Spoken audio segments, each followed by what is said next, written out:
Hello friends, cooking રેસિપીસમાં તમારું સ્વાગત છે. તો અહીંયા આપણે ગાજરની એક બરફી બનાવીશું. આપણે અગાઉ ગાજરનો એક હલવો પણ બનાવી લીધો છે. અને અમારી ચેનલમાં તમે નવા આવ્યા અને હજી સુધી ચેનલને સબસ્ક્રાઈબ ન કરી તો સબસ્ક્રાઈબ કરજો અને બાજુમાં આપેલી ઘંટી દબાવશો એટલે નવી નવી રેસિપીના નોટિફિકેશન સૌથી પહેલાં તમને જોવા મળશે. તો અહીંયા આપણે ગાજર છે, જ્યારે બરફી બનાવતી વખતે હંમેશા લાલ ગાજર પસંદ કરવાના છે, કેમ કે આપણે કોઈ પણ અહીંયા કલરનો ઉપયોગ કરવાના નથી. તો અહીંયા લાલ ગાજરની બરફી ખૂબ જ સારી અને ટેસ્ટી એવી બને છે. તો અહીંયા આપણે લાલ ગાજર લઈ લીધા છે. વજનમાં જોઈએ તો 500 ગ્રામ છે. તો અહીંયા બરફી છે તે આપણે 1.5 કિલો જેવી આપણી બનશે અને ખૂબ જ ટેસ્ટી અને સારી એવી બનશે. તો આપણે આ રીતે જે પહેલો આગળનો અને પાછળનો ભાગ છે તેને કાઢી અને આ રીતે મીડિયમ સાઈઝના ટુકડા કરીશું. અહીંયા આપણે કોઈ ખમણવાનું નથી. અહીંયા આપણે આ રીતે બાફી અને ગાજરને આપણે જે બરફી છે તેને બનાવવાની છે. તો તમે જોઈ શકો છો આ રીતે મીડિયમ સાઈઝના અહીંયા પીસ કરી લીધા છે. અને આપણે ગાજરને આ રીતે બધી ગાજરના આ રીતે પીસ કરી લઈશું ટુકડા. તો તમે જોઈ શકો છો અહીંયા આપણા બધા પીસ કરી લીધા છે. હવે અહીંયા આપણે કુકર લેશું અને કુકરમાં આપણે બાફી અને બરફી બનાવવાની છે. તો આ બરફી ખૂબ જ ટેસ્ટી અને સારી એવી બની છે.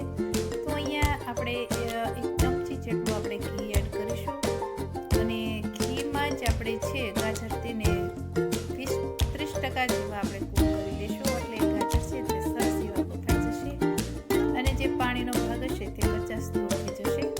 તો અહીંયા આપણે બરાબર મિક્સ કરી લઈશું.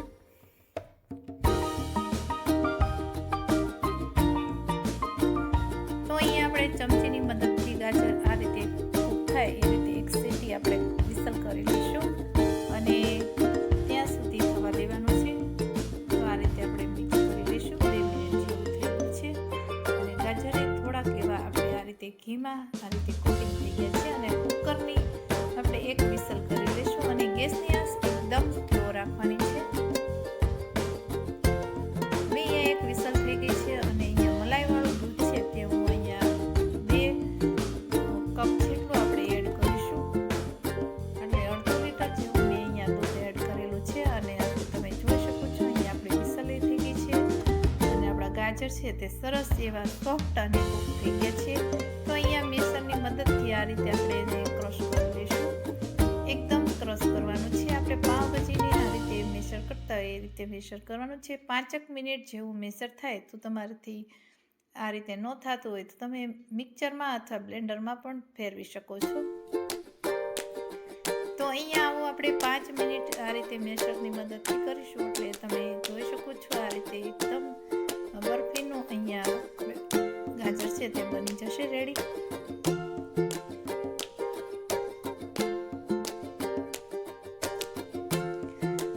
આપણે ગાજરમાં વિટામિન એ હોય છે. તો તમે જોઈ શકો છો દૂધ પણ એકજપ થઈ ગયું છે અને આ રીતે એકદમ ઝીણું મેસરથી જ આપણે કરી લીધું છે. તમારાથી મેસરથી ન થાય તો તમે આપણે મિક્સર જારમાં એડ કરી અને કરી શકો છો. અહીંયા 2 ચમચી જેટલું આપણે ઘી એડ કરેલું છે અને ઘી થોડુંક એવું હલકું ગરમ થાય એટલે તમને મનગમતા ડ્રાયફ્રૂટ છે તમે એડ કરી શકો છો. અહીંયા મેં કાજુ, બદામ અને પમ્પકિન સીડ એડ કરેલી છે.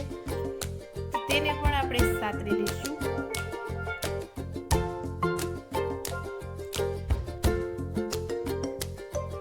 અહીંયા આપણે કાજુ અને બદામ સાતરેલા છે તો તમારી બરફી છે તે લાંબા સમય સુધી સારી રહેશે અને ખાવામાં ખૂબ જ અને ટેસ્ટી લાગશે. તો અહીંયા આપણા કાજુ અને બદામ છે તે સતળાઈ ગયા છે.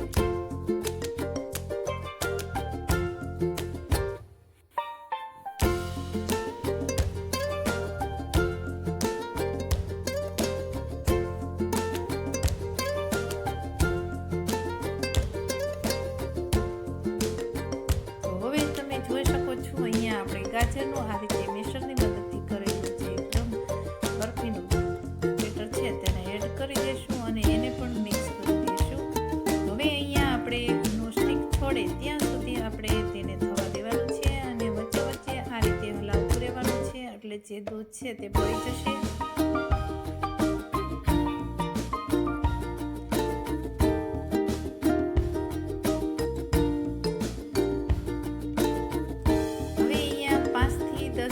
જેવો ટાઈમ લાગે છે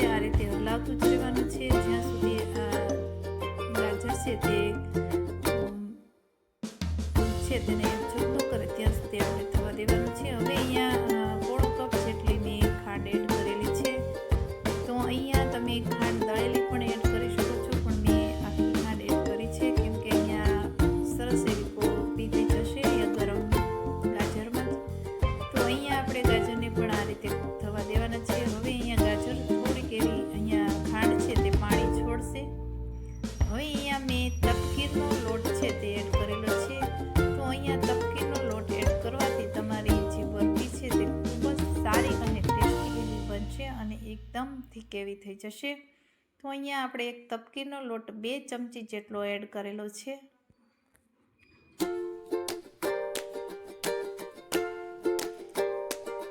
આ બરફી બનાવતા ફક્ત 15 મિનિટ જ લાગે છે અને ફટાફટ બને છે. તો કટ થઈ ગયું છે અને હવે આપણે એને થોડી વાર થવા દઈશું. તો તેની મેળે દૂધ છે તે ઓટોમેટિક બળી જશે અને ખાંડ અને તમે જોઈ શકો છો શાઇનિંગ પણ આવી ગઈ છે. જ્યાં સુધી નોનસ્ટિક ના છોડે ત્યાં સુધી આપણે થવા દઈશું. ત્યારે આપણી બરફી છે તે પરફેક્ટ બની ગઈ હોય છે. તમે જોઈ શકો છો આપણું આ બરફી બની અને રેડી થઈ ગઈ છે. તો હવે તેને આપણે ઠંડી થવા દેવાની છે.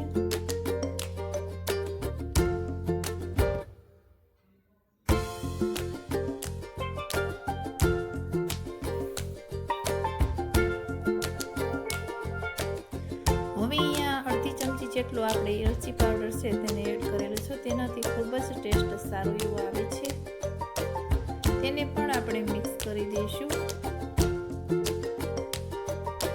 હવે અહીંયા ઘીથી ગ્રીસ કરેલી પ્લેટ છે તેમાં આ રીતે આપણે ગાજર છે તેને એડ કરી દઈશું અને બરફી છે તેને આ રીતે થાળી લેવાની છે.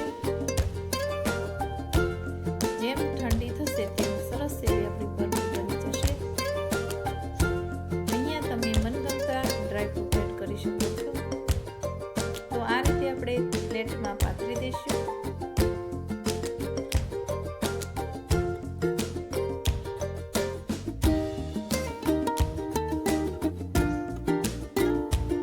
અહીંયા આપણે જે ડ્રાયફ્રૂટ સતળાયેલા છે તેને આ રીતે ઉપરથી ગાર્નિશ કરી દઈશું અને આ રીતે 3 કલાક સુધી આપણે એને ઠંડુ થવા દઈશું. એટલે આપણી બરફી છે તે એકદમ સરસ એવી બની અને રેડી થઈ જશે.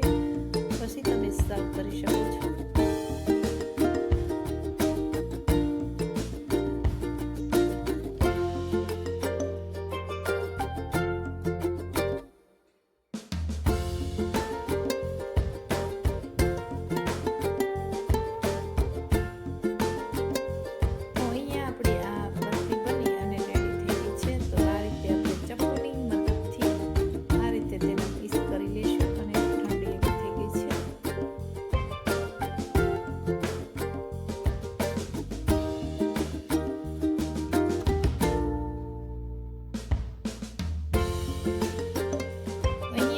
બરફી ખાવાથી વિટામિન એ હોય છે ગાજરમાં અને એન્ટીઓક્સિડન્ટ હોય છે, પોટેશિયમ હોય છે અને આંખની રોશની માટે ખૂબ જ ફાયદાકારક હોય છે. અને શિયાળાની ઋતુમાં ભરપૂર માત્રામાં તમને ગાજર છે તે જોવા મળશે. તો તમે જોઈ શકો છો અહીંયા બરફી આપણી બની અને રેડી થઈ ગઈ છે. અને જેમાં પછી આ એક બરફી ખાવાથી ખૂબ જ ટેસ્ટી અને સારી બની છે. એકદમ સોફ્ટ છે, તમે જોઈ શકો છો. તો અમારી આ રેસીપી સારી લાગી હોય તો વિડીયોને લાઈક કરજો, શેર કરજો અને અમારી ચેનલને સબસ્ક્રાઈબ કરવાનું ભૂલશો નહીં.